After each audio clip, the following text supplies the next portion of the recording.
On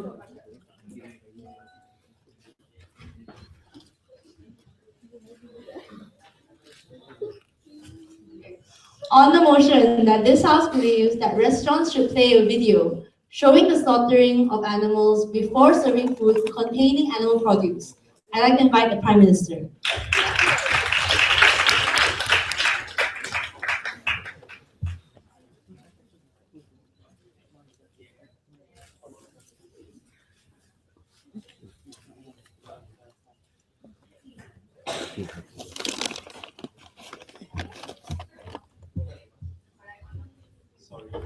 Test.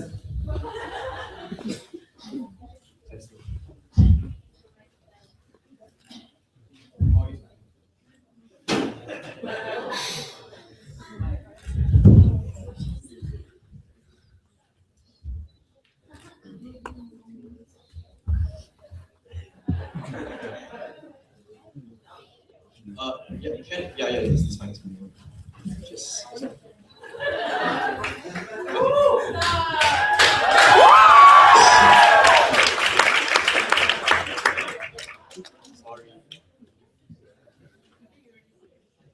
The process of slaughtering animals while they are doing it, pre-doing it, is inhumane in status quo. The problem exists already. We think it's an uphill battle, number one, simply because these are processes done behind closed doors. Even though NGOs, animal rights movements, are trying to fight this battle, we don't think the right awareness is being propagated into the society because there's a lack of awareness and lack of understanding of this issue. We think through this policy, only then we are able to show individuals on the ground who consume animal products, who consume ham, who consume chicken, the full horrors and the full processes on the tortures that they do towards animals behind closed doors. This is the only method in order to push for the fight for animal rights. I have three arguments for you in my speech. Firstly, I'm going to talk to you about the moral abhorrent issue which lacks attention. Number two, the mindset of individuals and how we affect individuals. And number three,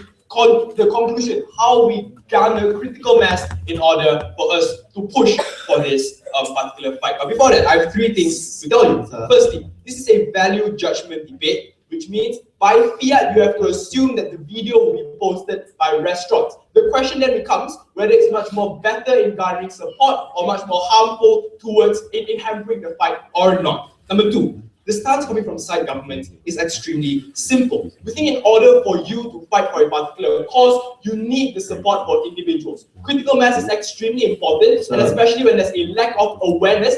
This policy creates awareness. This policy creates the understanding and allow individuals to understand the problem better. Our burden is that we're okay with slaughtering, but we're not okay with corporations just because they are profit oriented and they want to cut down costs, trap animals in a small place, right, and kill chickens and slaughter them inhumanely. We don't think that's necessarily moral. We think that's abhorrent to begin with. That's something we are strictly against. Before my first argument, closing.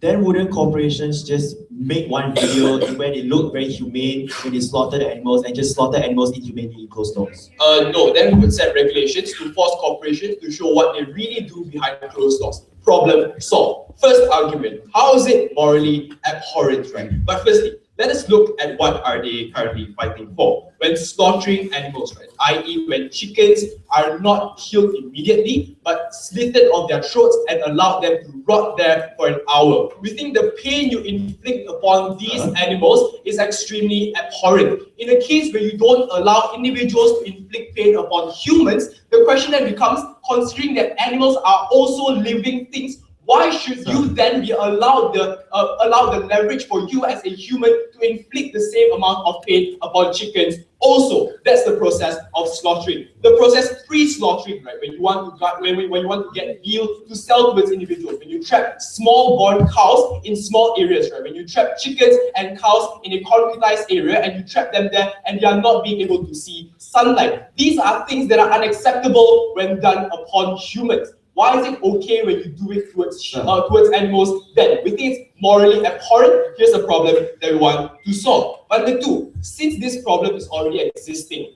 Why is it so hard to fight for? Because even though we have NGOs, even though we have animal rights movement fighting for it, we think these are things that are limited towards individuals. Even though certain individuals in the society have access towards these things, these are information that are not fully propagated towards every single one out there. Meaning, the critical mass that is extremely important for you to fight for this particular cause is not there. It's an uphill battle in status quo. But number two, what is the mentality of individuals in status quo? Here's my second argument, right? Is that, number one, they don't have full information on this already, right? We think these are videos and these are information that are not particularly accessible towards these individuals. But number two, even when you have that information, the question is, what is the percentage of the individuals who really know about what's happening behind closed doors, right? We don't think that the percentage is big, right? And also the question, why do corporations do this, right?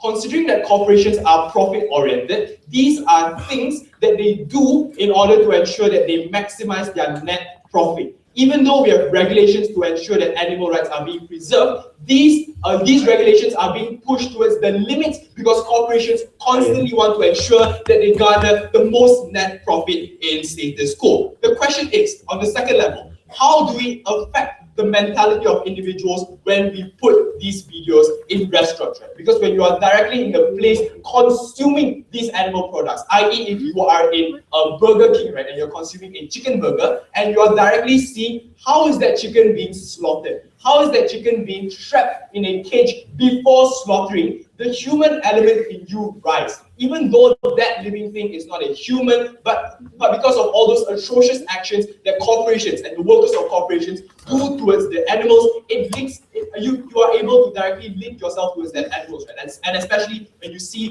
the kind of torturing and the kind of pain the animals go through, we think we spark the human element inside of you and we create the form of awareness that is extremely important. But third argument, why is it important for us to create the awareness, right? Before that, hopefully. What animal needs more protection under status quo, a chicken or a rhinoceros? Both animals need protection. This is a form of protection towards chicken. If you want to debate about how you want to protect rhinoceroses, sure, but that's another debate. Let's debate the debate. Why is awareness extremely important? Because in order for you to fight for a cause, doesn't matter whether it's in the feminist movement, doesn't matter whether it's the LGBT movement or not, critical mass, support from the public is extremely important. And especially when we are able to spark the human element in the hearts of people already, we think individuals are more likely to step up to fight up against these kind of issues. Because imagine if you rear a chicken and you see the chicken being tortured on TV, you would obviously be linked towards that chicken also, because you would imagine that the chicken is the chicken that you rear at home also. We think you garner the public support of individuals, which is extremely important. Why do we say so? Then individuals are able to perform rallies. Individuals are able to perform sabotages, which is extremely important. Why do we say so? Considering that corporations are already profit-oriented and the main source of profit is through these individuals, when they start to sabotage corporations, that's when corporations will start to be pressured to take actions into ensuring that these animals are being slaughtered humanely also. This is extremely important in the fight for animal rights, especially when this is a cause which receives the lack of attention. For all these reasons, I'm extremely proud to propose.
Hello.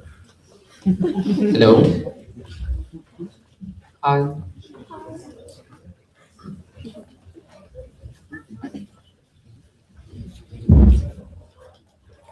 Hi.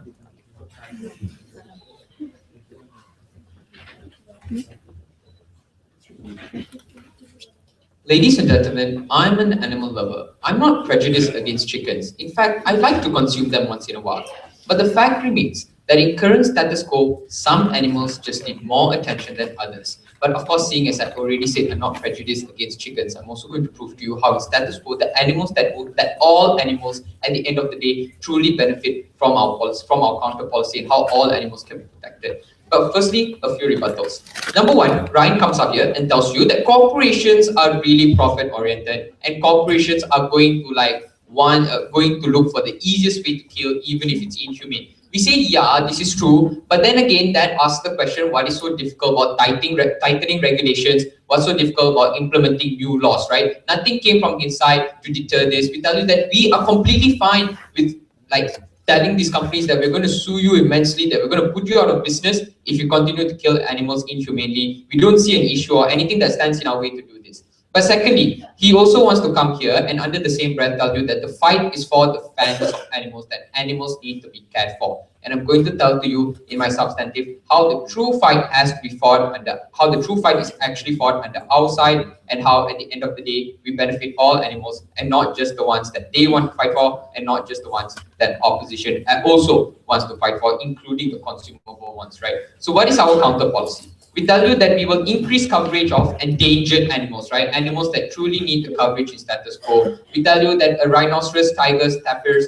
all are going to get increased coverage on the news at least once a week to ensure that the public are fully informed about what is truly happening out there. But secondly, we also tell you that we're going to set minimum set limit of articles that need to be published on animals, regardless of whether or not it's an animal that we consume or endangered animals. But we are against the showing of videos in restaurants specifically due to the following reasons. Number one, we tell you that people are going to be desensitized to this. My second speaker will further elaborate on this point, because we tell you people eat at restaurants all the time. People eat chickens, cows, and goats all the time, and they're eventually going to see these videos all the time. They're going to be normalized to it. It's not going to create the sensationalization that they want, but even if it does produce sensationalization, I'm going to prove to you how that sensationalization is also not effective in the general fight. No, thank you. On my first argument, right, on the biased view and unrepresentation of the true situation,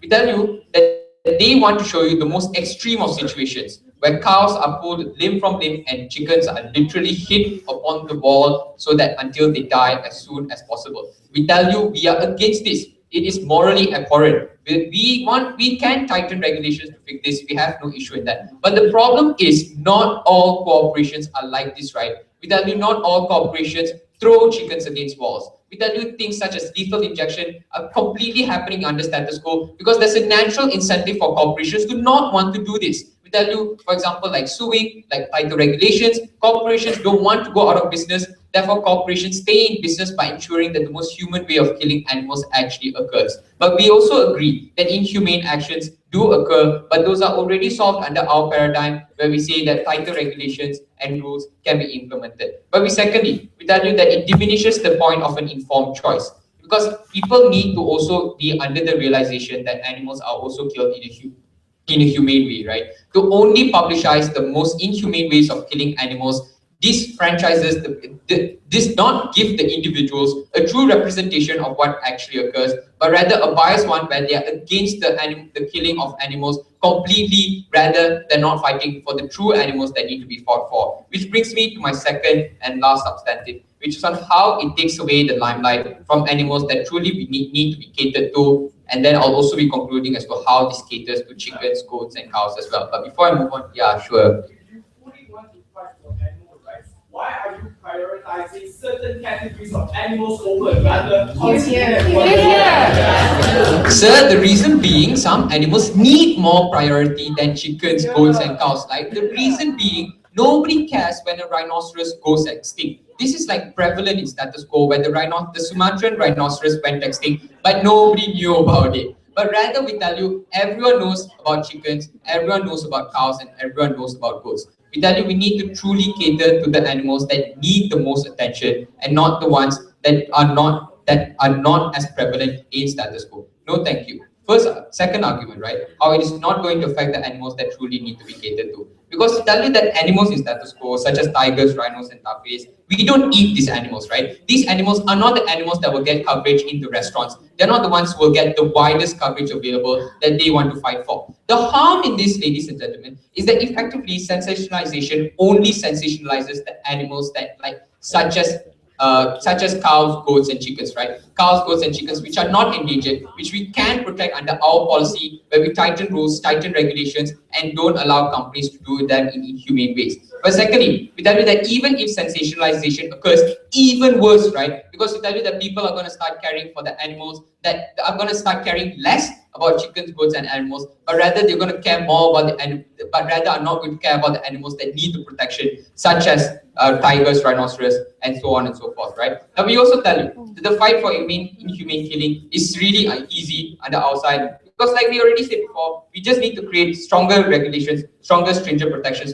of these animals. But before that, yeah, sure, last one. Look, lesbian women, heterosexual women are both under the same cause also.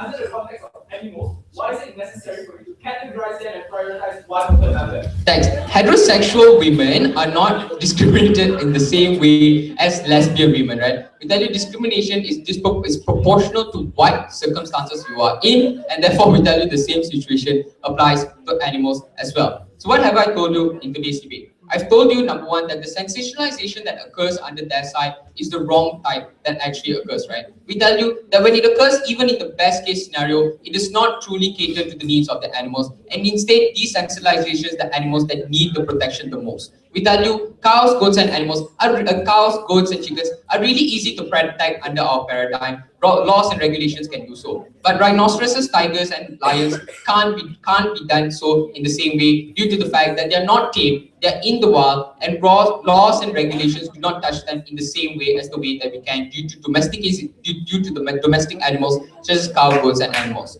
For all those reasons, go with side opening proposition.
The consumption of animal products was never contingent upon the necessity for you to slaughter them for you to eat them. You can eat them without having to slaughter them as a whole. So it's proving that slaughtering is not a necessity for you to eat animal products. But we have two problems with the side of opposition as a whole. Firstly, the main problem with that they came up with the idea of normalization. Firstly, you're against the idea of normalization, and you're against all the posters that you put up for endangered animals as a whole. You're against all the constant advertisements that you post up for endangered animals as a whole, because those are constantly posters and those are constantly advertisements that you post up for endangered animals as a whole. If that's the case, then your side of society, they will not even constantly fight for endangered animals as a whole, because you think the idea of normalization is something that is wrong. But I'll also rebut that under my second, I'll also rebut that in my rebuttals, right? But secondly, is the idea of corporations that don't want to actually do this, because you said that some corporations which don't or don't necessarily do this, then we're fine. If anything, then you agree with us that there are some corporations that won't do this. If anything, is still better on our side. We really tackle corporations who only do this. Let's tackle two rebuttals as a whole. Because firstly, it told us that we can implement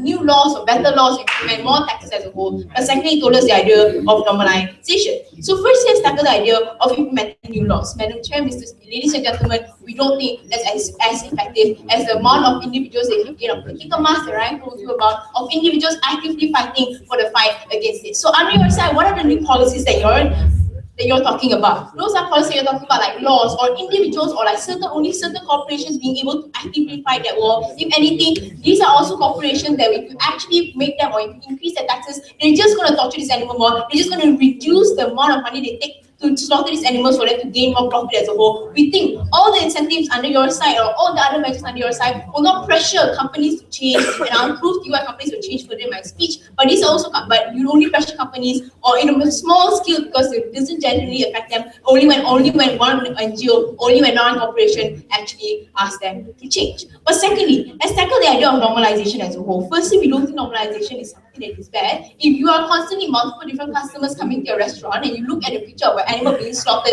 and you see blood and it's in front of your eyes, we don't think the idea of you being a human with genital, I'm used to seeing people die, or I'm used to seeing animals die every single day of my life in the most inhumane way. We think there's a higher chance, if anything, that they will react to this form of human element, and the form of reaction is what we need to create that form of change. I explained that to you also in my speech. But before that, if KFC takes its chicken and slams it on the wall, do you think KFC is willing to record a video of them slamming that chicken into a wall and showcasing it to its fans? From the very beginning of my speech, we really told you for a fact that we will, in fact, force corporations, if anything, if they're not willing to do so, because technically it's already a law within society for us to make them post that recording, because this is the way that they slaughter animals every day, and we will post that video. Luke, this debate is not whether or not it will be posted. It is something that will be posted. It's whether or not it's being good or bad. So let's analyze my 3 points of substantive for you today. Firstly, let's directly clash with the LO's point, right? How it's a barrier towards the fight for achieving animal rights as a whole. But secondly, it's also the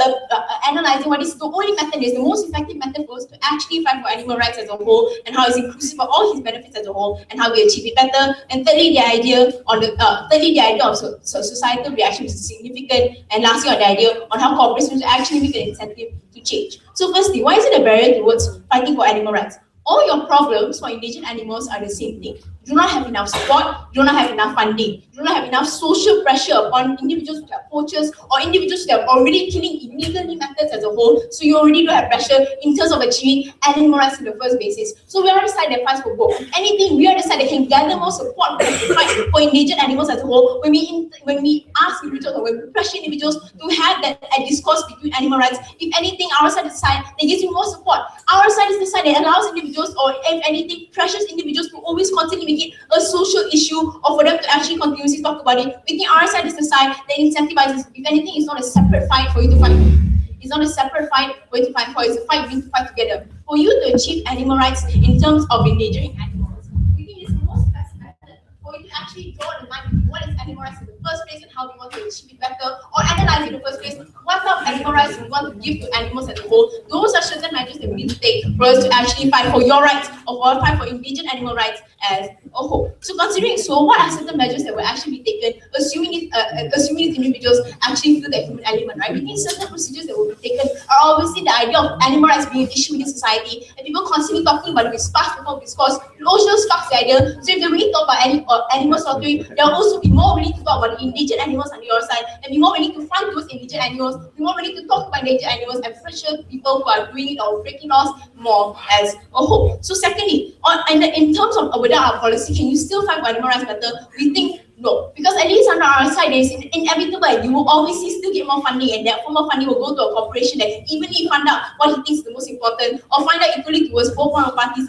even if it's a separate party as a whole. We still think we get to form a benefit. So in conclusion, as a whole, you need our side. If anything, we didn't say the score is a barrier to achieving all your form of benefits if you disregard our policy. So secondly, let's analyze the social actions which are very significant, and how NGOs, even if you implement higher tax or NGOs or more corporations fund for this, why society support is something that's so significant, we must have it as a whole. What is the power of society in terms of pressuring corporations? Let's take a step-by-step basis, right? So they go to a restaurant and they see that chicken being slaughtered. If these are people which are already feeling so uncomfortable and already feel that human animal they have and refuse to buy those products, we think that it's already a decrease in buying products directly, in fact, industries or directly impact corporations as a whole. So corporations that are profit-oriented will obviously want to find reasons to increase their buying or to increase individuals buying their products. Therefore, they will. If anyway, that pressure will incentivize them to change. If anything, this is the only pressure that will actually incentivize them to change. Because if NGOs continuously pressure them, we don't think corporations have any form of incentive to change because it doesn't directly affect them. These are people on the ground who refuse to buy our products,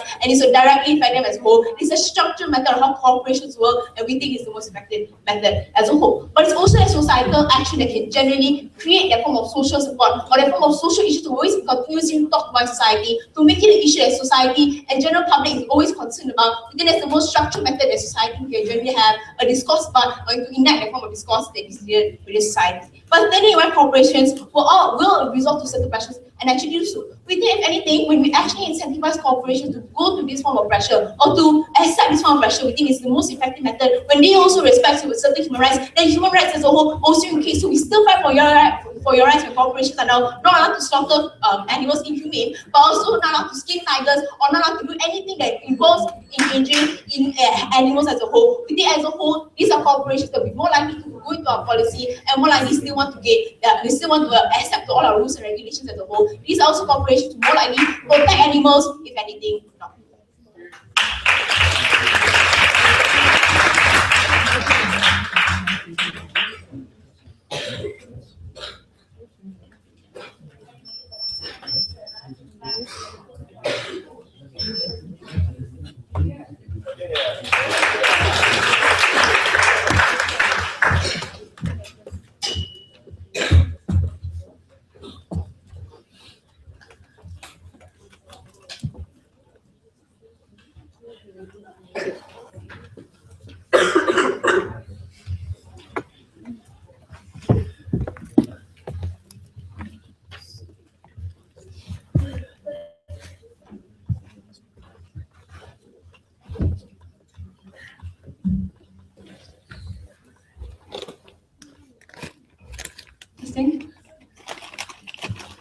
We think normalization is harmful because people are already immune to it. We take a stand to protect those animals who need it and to pursue for the fight for animal rights that properly are disregarded in status quo. Few issues of rebuttal in this debate today. Firstly, how they claim that it's a moral abhorrent issue, and secondly, how individuals are oblivious to status quo. Let's look at the second rebuttal first, right? How individuals are oblivious to status quo. We tell that this is not true because there are already individuals in status quo that already realize that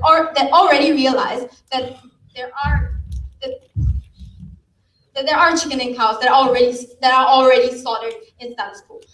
There's so many mediums and platforms for this to occur, i.e. social media such as Twitter and YouTube that people already watch, right? And it doesn't make a significant difference in status quo because even when people are already socially aware, they don't take a stand about it. So we think that argument falls, right? We think that there is no way to prove that these corporations will work in the first place because full information has already been in the mainstream media, right? And this already, or if it worked, or it's supposed to incentivize corporations to be better in these status quo, right? But we tell you that because of the fact that this is already in social media and it doesn't work, that even if you portray it in restaurants, it wouldn't make a difference in the first place. And even when there is no accessibility in status quo, even if there is no accessibility, once you portray this, it becomes something that is normalized, right? And it'll be something that is not stigmatized about society. People will only, even if it does have an effect, it'll be temporarily affected. People will be temporarily affected by it, right? Over time, this is something that cannot be searched for, and animals are considered as something normalized in the future. And even if it is bad, right? How does their side maximize the harms in status quo?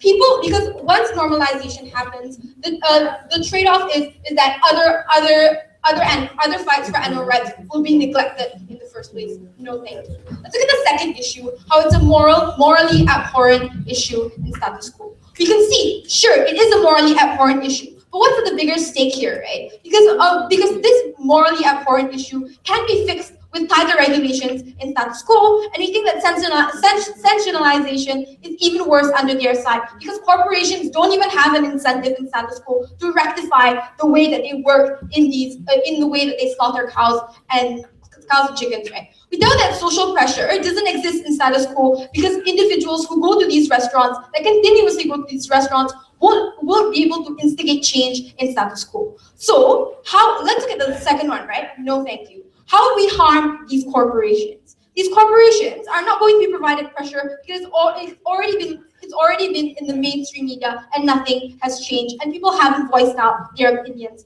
anyway. We think that argumentation falls. Let's look at the three substantives in this debate today. No, two substantives, right? Number one, how it delegitimizes the fight for animal rights, and secondly, the outcome. But before that, sure.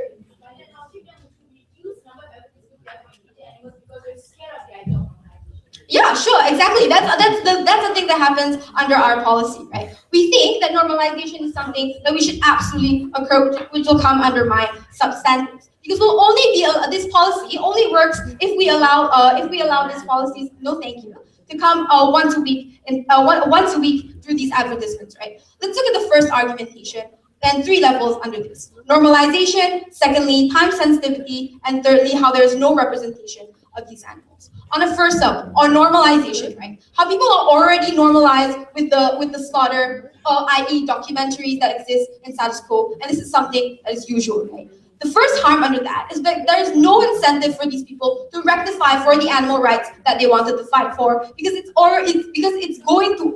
not going to work in the long run anyway. Meaning that even if it's sensationalized at the beginning, individuals will finally realize that individuals will just sit in front of a restaurant and eat anyway. So let's look at the second level, how time sensitivity is something that is contingent on their argumentation, right? Because one thing that you show is that once you eventually show that these advertisements in status quo, meaning that there is this policy is only contingent on the fact that people are affected by them, and we tell that they're not going to be affected by them in the long run. Let's look at the third level, how there is no representation of animals in status quo. Because animal slaughtering is something that is considered absolutely normal, right? Because people in status quo already know how these animals are slaughtered, right? So how will this sensitivization occur, right? Because people adapt to a lot of things in society. At the beginning, it becomes a relatively huge issue, right? It's absolutely centralized and drawn attention to. But at the end of the day, it's something normal. I.e., people still put efforts in trying to stop in trying to propagate smoking advertisements and putting photos of unborn babies on the packets of cigarettes. But we still tell you that there are still smokers in status quo who continuously want to harm themselves in status quo, who are automatically making an informed choice, who are willing to trade off their health just for the sake of wanting to smoke. And we tell you that automatically when normalization occurs, this doesn't incentivize corporations to work any better because it's already maximized the status quo. People already know about it and there is still no instigated change. No thank you. Let's look at the last outcome of, let's look at the final argumentation on the outcomes of this debate, right? How firstly you divert the resources of the people on the ground from the animals that truly need it. I.e., endangered animals like rhinoceroses are not given the proper attention in status quo that they need. And now people who are affected by this don't realize the importance of it, right? And the terms of our policy is we only show these advertisements only once a week, so that it doesn't get sensationalized, right? Public support is not given upon these animals, and they are not sympathizing under that. So how does desensationalization not happen under our side? Because we don't have a policy that wants to instigate change over every course of your meal, right? So due to the scarcity, that we maximize the ability of individuals to counter the real problem in status quo, and we tell you that there are still harms onto corporations in status quo, we want to fix this issue. We would rather trade off cows and chickens to focus on the real problem in status quo, on endangered species that really need the attention in order to fight and pursue for animal rights. With that, we take this debate.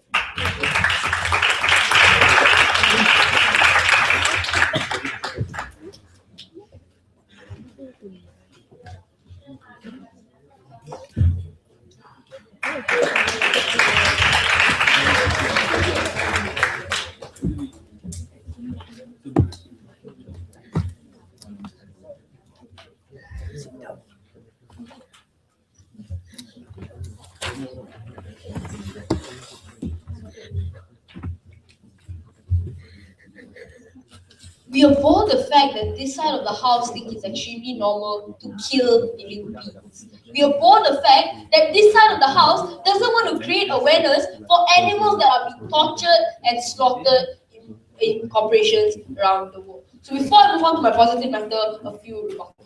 What did they want to talk about? They want to tell you how when we have these videos, right, we normalize killing.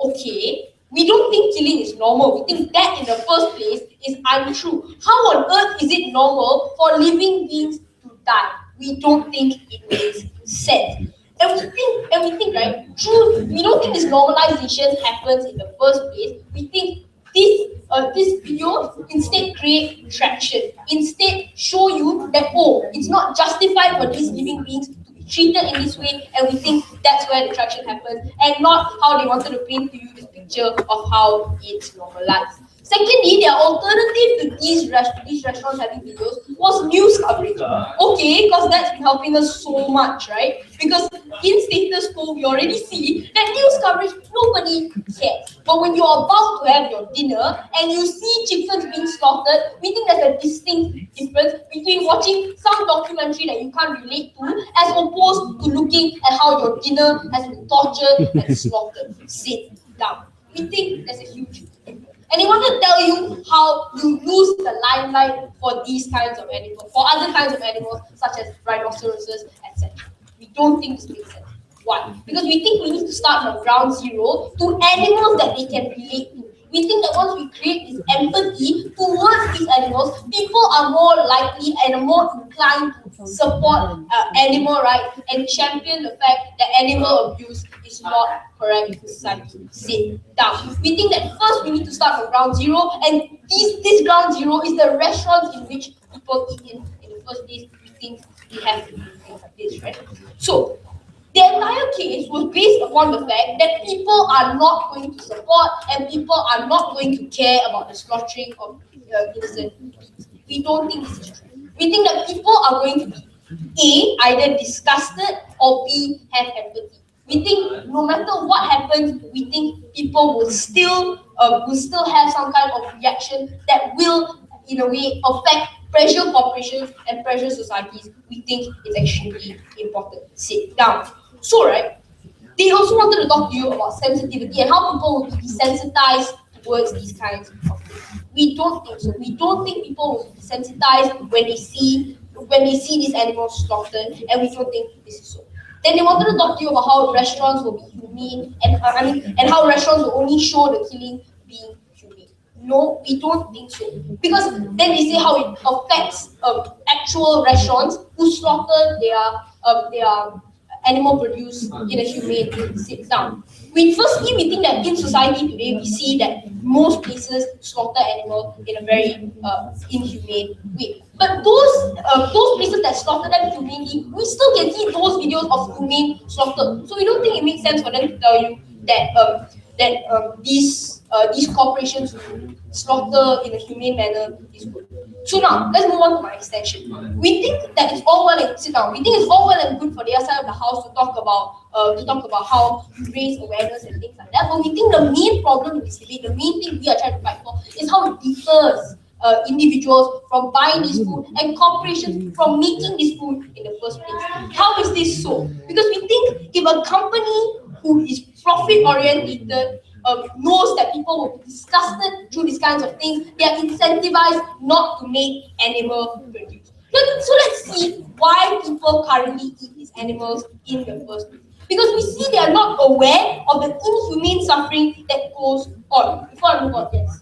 Consumers aren't willing to stop chickens for long periods of time just because they want to reduce. The incentive for a company to stop doing what they're doing is finance. Does your side think, how can your side prove that people will not stop buying chickens or other animals for long periods of time to incentivize companies? Okay, this is what I'm talking about. Why do people currently eat animals, right? They eat animals because they are not aware. So we think if companies are forced to show these kinds of things, society will in many ways react and not want to eat these animals in the first place. They will be disgusted or they will have an empathy link towards them, right? So we think that companies are profit orientated, and this means that because people would come to their restaurants, because they see the inhumane slaughtering, this means that companies are now incentivized to not produce animals and to not kill animals, which means we achieve what we want to, which is to minimize the slaughtering of animals and to minimize the inhumane slaughtering of animals and the magnitude in which they are slaughtered. We think it's very important for us to deter these companies, because we see these companies, when they are profit oriented, the only way to solve the problem or to minimize the problem in the first place is to go to the root of it, which is their money and their finance. And if we help that, we think this will help. Yes. Are you okay with slaughtering? But I'm just really much. Obviously not, because you are the side that's saying it's normal to slaughter things and normal to slaughter living beings. Our side takes a stance on it, and it takes an active stance on making sure people are disgusted before they eat their chicken burger in Burger King. So let's look at the stigma towards those who don't care about animals and why this is so important. This is because we think that because we see that the majority of society goes to restaurants with animals and produce, right? So we think that when this empathy is grounded towards the majority of society, and we think it will be the majority of the society, because we think that there is a higher likelihood of people being able to empathize with living beings as opposed to people who are not. So this means that those who don't empathize towards these animals currently will now empathize. Why? Because we think there's peer pressure and you create a stigma towards people, which we think will help simply because they are now pressured into supporting animals and pressured into giving support towards the places we need. Giving support towards ending the abuse of not only chickens and cows, right, but also to animals as a whole. Meaning that the entire point about that was irrelevant when I championed no animal abuse, right? So we think it doesn't make sense. So we think when the stigma is produced, it's extremely important to pressure these people into garnering support for the animal community as a whole, and for all these reasons.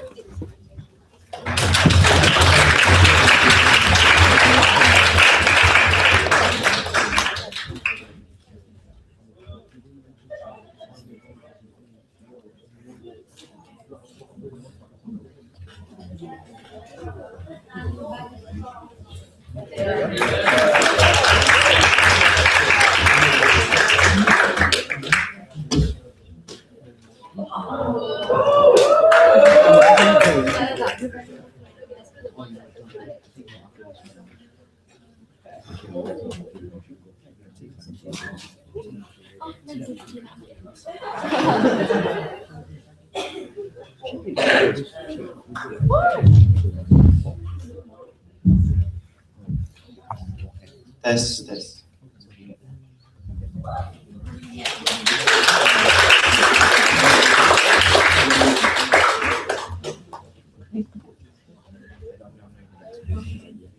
This debate has scurried away from whether we should show videos of slaughtering to whether or not like LGBT study came into the picture, inhumane slaughtering and things like that. Generally, for their side to work, they need to prove what is inhumane slaughtering? Because in the end, slaughtering for the cheapest price is just feeding the animal and cutting it. I don't think any corporation derives joy from slamming a chicken into the wall for fun.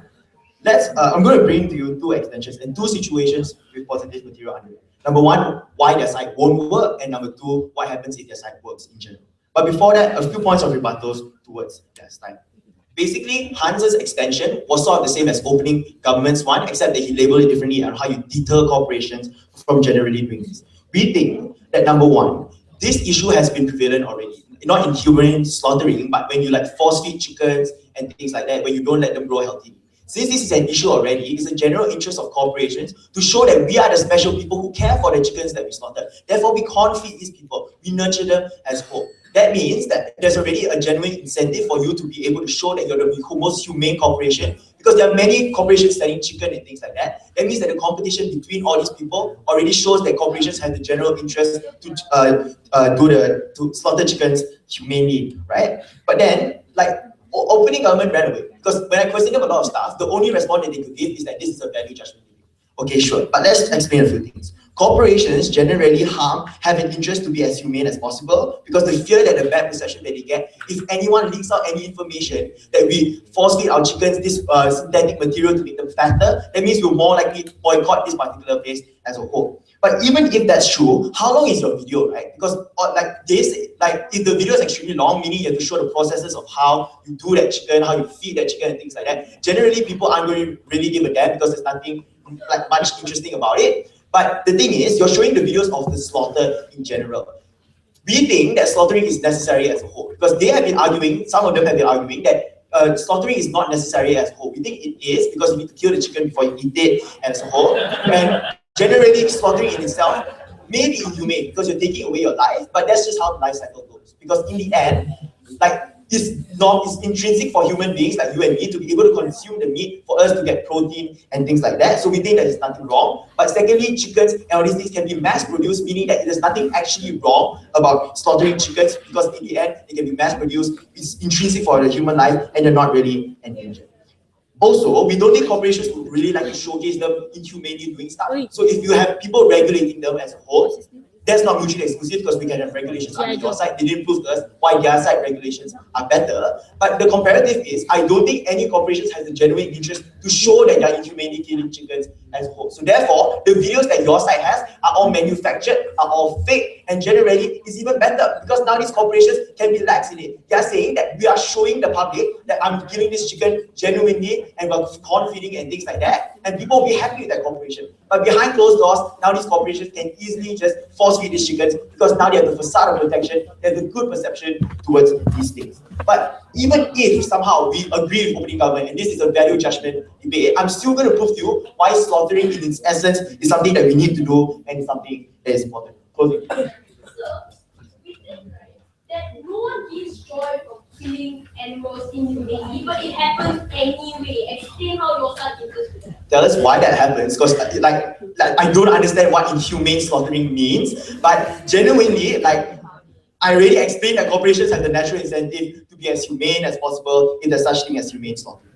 So firstly, why their side doesn't work? So opening opposition told you about the normalization of it. Unfortunately, they weren't sensitive to Kimberly's response on it. When she told you that seeing this thing and seeing these atrocious things already connects with you, so therefore you wouldn't normalize something that's extremely inhumane. Let's help opening opposition out.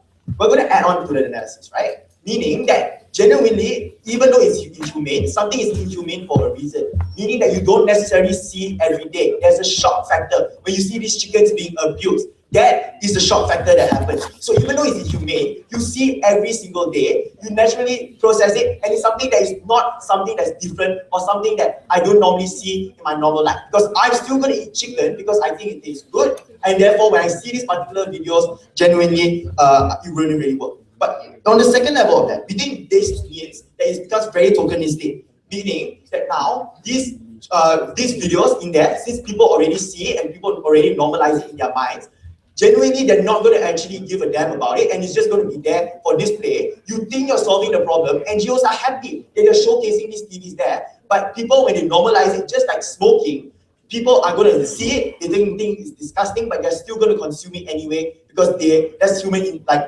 once you're addicted to smoking, you still continue smoking. If you like eating meat, you're still going to continue eating meat. So the harm under their side is number one, tokenistic, and number two, it's a facade that you're solving the problem. Because in the instance where you show these particular things, NGOs and people will be content and saying that, yo, we're showing this stuff and it's going to affect people. It's not. Because even if it does for the first few weeks, like after a while, they realize that my urge to eat meat and consume meat is more important than all this other stuff. So we think that the normalization will be it's a harm in a facade. Sit down. But what do we think will happen right now? Like, so let's assume that their side works. That in the end, people see it as a whole, and people accept it, and they want to go against this thing. They want to go against the slaughtering of chickens. This means, and this is assuming that their side works, and this is our positive material. On the first level, the stigmatization towards eating meat. And this is exactly Hans's extension, which he says is a harm, but I think, like the stigma towards it is actually like a bad thing, right? Because when you show these graphic images, genuinely, when you see these things, you're gonna have distaste for eating these particular products. But we don't think this should be anything, like we don't think people should be disincentivized to consume meat in the first place. Because you have the genuine interest, because you're not in, like, it's human nature, number one, and number two, these people aren't actually endangered. So you're not actually endangering the ecosystem as a whole, but you're just consuming it for your own general happiness and for your own protein. So therefore, the stigma is a harm under their side. Because now if I want to eat meat, I will have to do it in my home, because I'm scared people will scold me because they're saying that you killed that chicken, how dare you eat it? Genuinely, under their side, I will ask them, would you ban the consumption of meat? Because if consuming meat and slaughtering is so inhumane in general, why not ban it? But the second level to this is that now you discuss consumers as a whole when they want to eat, right? Because I can be animal loving, I can love rhinoceroses, but I just want to eat chicken. And in the instances, I'll feel disgusted because I have to watch these graphic images. I can't enjoy my chicken properly, even though I accept animal rights. I'll be punished by virtue of trying to eat a chicken because people look down on me. People will curse me to stop eating chicken. We want to eat chicken. Thank you.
How is it fair that we always prioritize humans before animals? We think that this is morally abhorrent for us to say, just because I want to eat chicken, I should slaughter animals. Because I want to eat chicken, and I want to be profit incentivized and have the most customers, I can slaughter chicken any way I want. We think that this is morally abhorrent, and the whole side conversation is. So I have 3 extensions for you today. First, which side achieves actually voicing out of animals for animals? Second, which will corporations actually be able to run away from slaughtering animals? And the comparisons of the best case and worst case scenarios on both sides. Okay, first, which side actually achieves voicing out animals? Rajah told us a lot about normalization and how normalization will happen under our side. But we tell you that normalization will not happen under our side because the problem with status quo today is normalization. Because you only give people the info. We think that the problem with society is that the only thing you give people is that, oh, you know what people do to get these chickens? They slaughter chickens. We think this is not effective in any way because all you're telling people is describing the ways that people slaughter chicken. Because we don't think that this is effective enough because descriptive words will never actually give people the correct picture of what slaughtering is. We tell you that only when you show them horrible videos on how terrible they treat these chickens or they treat these animals as a whole. We tell you that then only they'll know the actual harms of the actual way of torturing these animals. So we tell you that when they talk to us about normalization, this is the problem with status quo that we are trying to go against. This is the things that we want to solve in society today, and we tell you that this only happens when you do not do anything about it. So then also opening opposition also told us a lot about how they want to have videos and news coverage. We can tell you that news coverages already exist in society today. In school, we learned that extinction is happening. In school, we learned that people treat these animals really badly and kill animals and things like that. But we tell you that's not effective because people don't pay attention to these kind of things. Okay, fine, we learn in school. We learn about endangered species in school, but we never take action on it because we think that it's not important enough. All I want to know is that the knowledge behind it. That's all my incentive is. When you eat, before you eat, when you see these kind of videos, we think that it's most effective because then you know how disgusting it is that I'm eating such animals that was tortured so badly that it will make people feel guilty. We think that the guilt is the most important in the debate today. We tell you that when they have the guilt, when they feel disgusted with their own self, then only they are able to change. Because when they see videos of other people doing it, they won't be incentivized to change it because they don't feel the guilt that they're supposed to feel, and we tell you that this is very harmful under our side, under their side. So we tell you that even when you have videos of these kind of things, of these endangered species, it's not effective enough because they're not the ones who are doing it.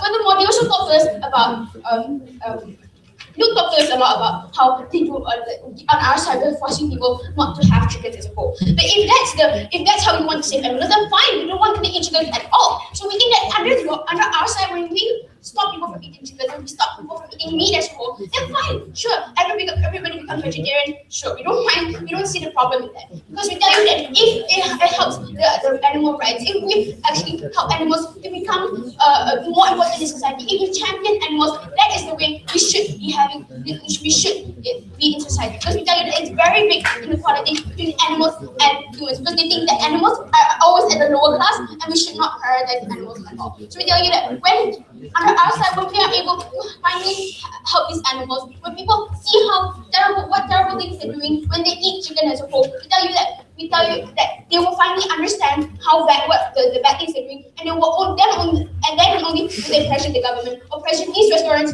to actually solve this problem and help animals' rights. So after that, Hans really specified to you about stigmatization. We tell you that stigmatization is one of the most important things in the debate today, because we tell you that only when people see on how when these people have guilt and these people see how horrible things they're doing, we tell you that not only will they be able to pressure other people to have the same guilt, when they're able to pressure other people and have stigmatization to other people who do not care about these animals, that is even better under our side. We don't see how they have tackled this point.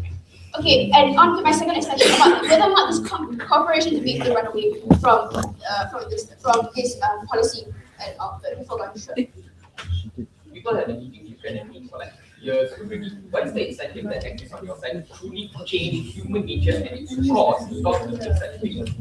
Sir, we never said we want that's our golden rule, but we tell you that if they're going to stop eating chicken, then sure, we don't mind, because that's what Luke already said in his speech. So Hans already told you a lot about how they will be forced to show the inhuman ways of how they're going to humanly kill and slaughter these kind of animals. But we tell you that will these corporations be able to run away? We don't think so, because we tell you that if we're going to put harsher regulation, then we're going to ask send guards to inspect each corporation, inspect all the way they actually slaughter. We tell you that if that's what it takes to help these animals, then we think that fine, sure, we don't see the problem there. But besides that, we think that when you are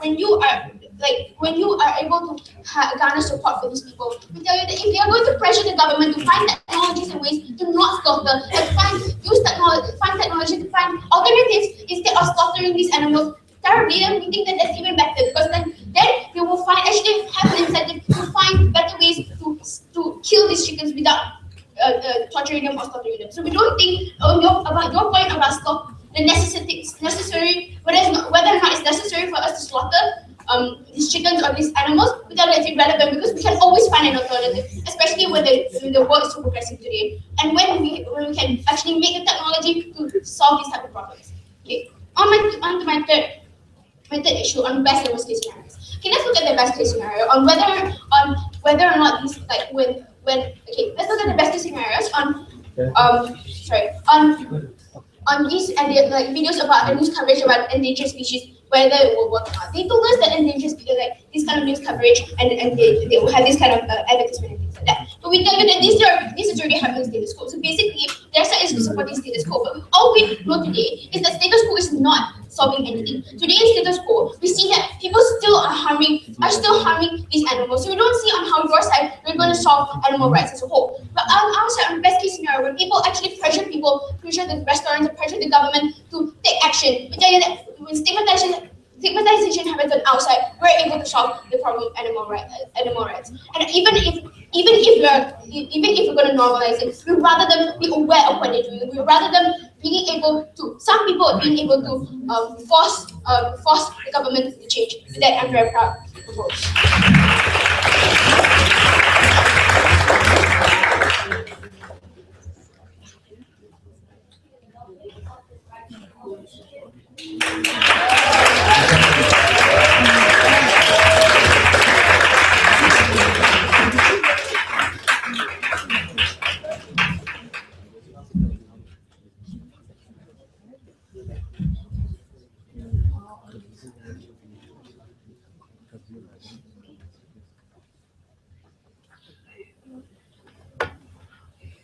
Mr. Speaker, Madam Chair, there are a lot of things that happened to this debate that probably didn't even match the motion or wasn't even part of the motion in the first place. But side closing opposition is going to solve the problem, or at least try to oppose the motion that's being proposed today.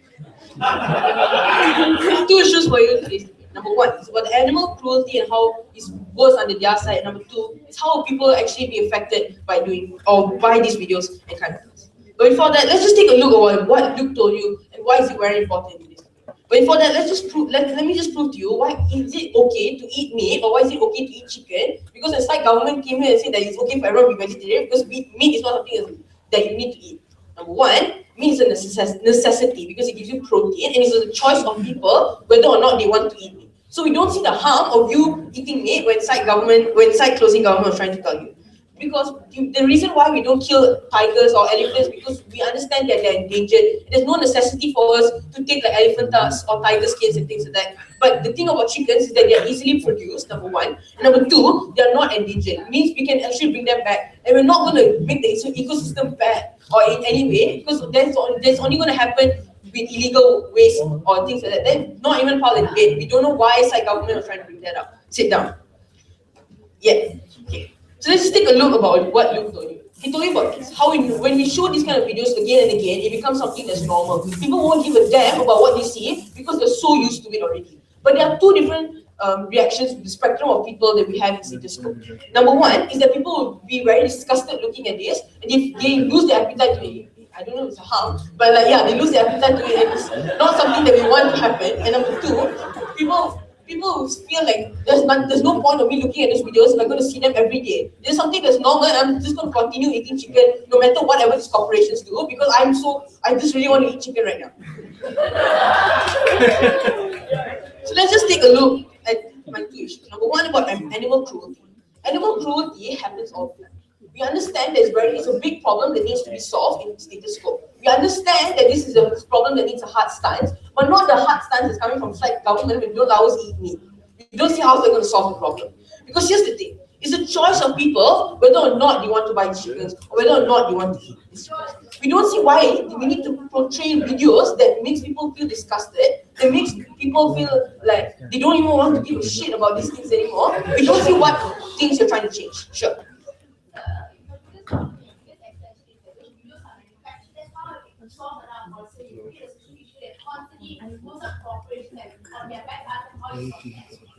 Okay, whatever that meant, it still happens on our side because regulations also continue on both sides. So it's something that's mutually exclusive. So you don't see what you're trying to do by stopping corporations because corporations are also taken into account on our side. The government is still having regulations, the government can still fine corporations to make sure that they follow animal rights and make sure they follow certain things. Exactly what Luke told you, because just because one corporation is selling chicken doesn't mean not other corporations will as well. There's already a competition and they want to make sure that people want to buy their certain things. They want to make sure that the chicken they're selling is pure because that's the trend of what people want to buy right now. And that's the trend that makes people think that look, this is something that's good. I don't care how they do it, but I want to buy it because it's pure. So they won't actually see that whether or not these videos are harmful. We don't see how disgusting the videos are. If they think if the chickens are pure, that's what they'll do. So these corporations will want to make pure chickens because that's the trend of how people will want to eat their food right now. And we don't see how it's going to change anyway by portraying these videos.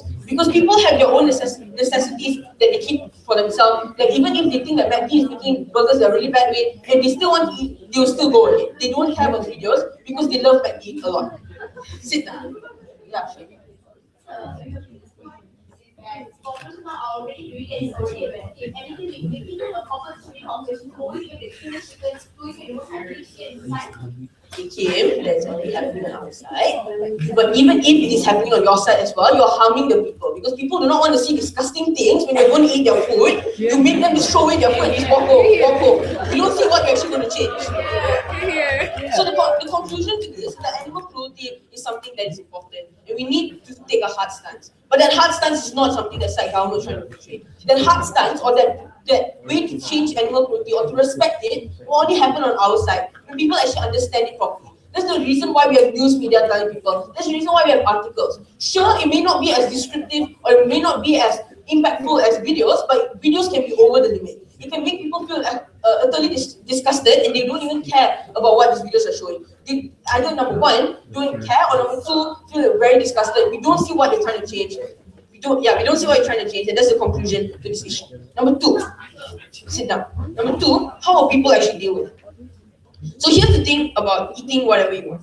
This is already a genuine interest in society. People can choose what they want to eat. We don't see why we need to force people to stop eating chicken because of videos. Because this is even if it's not an indirect message to stop eating chicken, people will look at it in a different way. I'm sorry, I'm using chicken all the time because that's what's going on in the debate. And so this is a cycle of life. We can't stop tigers from eating deers because that is what they want to do in like the forest and things like that. We can't stop elephants from dying because they already die naturally. These kind of things already happen, and that's the cycle of life. That's the cycle of the environment, and that's the cycle that we need to protect in today's Interschool. That's the cycle that's only going to be protected on the side closing opposition.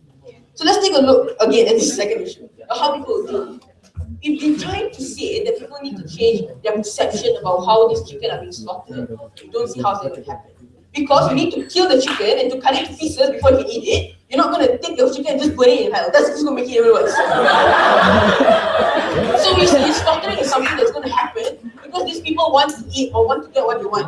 So we don't see how your side is changing anything. If you want to talk about inhuman places or you want to talk about how these chickens are not even kept properly, these kind of things, that's a problem that the government has to take another stance for. Not harming the public or showing them disgusting videos that they probably don't even want. Because it's better on our side when we let this government find these corporations. Or when these corporations have that healthy competition among themselves. If you think that your side is going to bring the healthy competition, sure, it may come as a marginal benefit, but it's also going to happen on our side. But the difference is on your side is that you harm the public from seeing disgusting videos.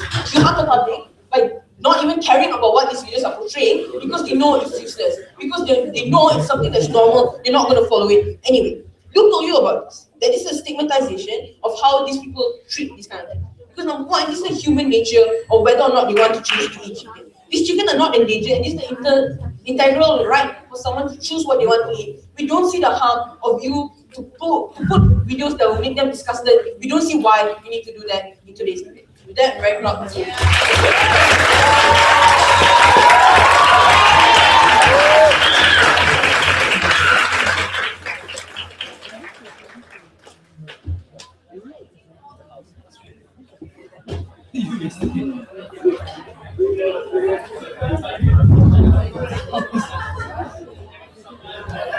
Okay, thank you to all members of the house. You can close floors, shake hands, and leave the room.